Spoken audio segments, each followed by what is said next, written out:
Well, now we begin to dig a little deeper even into the values and beliefs of the people, what we call the ethos of the area. And keep in mind, of the people that are represented in this particular area of the Mahoning Valley, according to Barna statistics, there are almost 13,000 people that are unchurched, who don't have a church home.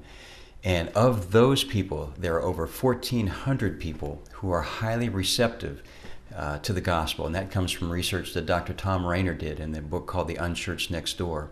Over 1,400 people that are open to at least talking about what it means to be a Christ follower and have a relationship with Jesus Christ and what the gospel means and that kind of thing. So when we talk about population declining in this area and that kind of thing, the harvest is great. There are still many, many people that are here that are even open and highly receptive to hearing the good news.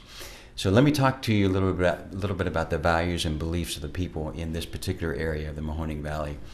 94% of the people say public education is essential to the future of American society. 93% say it is important to preserve the traditional American family structure.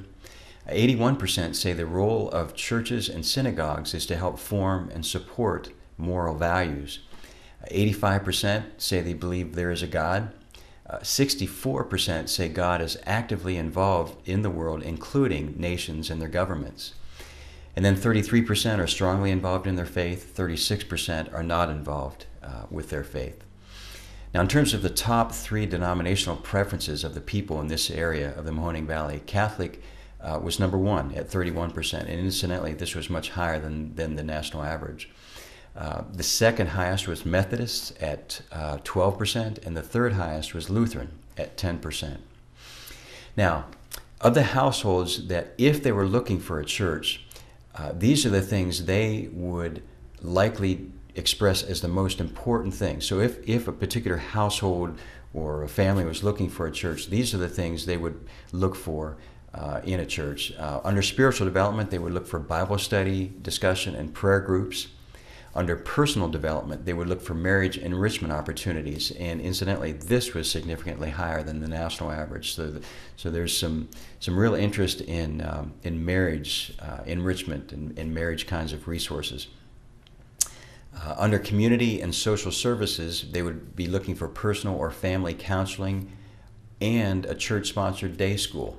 That also was significantly higher than the national average, the church-sponsored day school.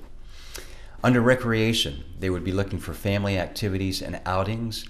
And then secondly, active retirement programs. So that reflects the household that we talked about that is most represented in this area, the empty nesters.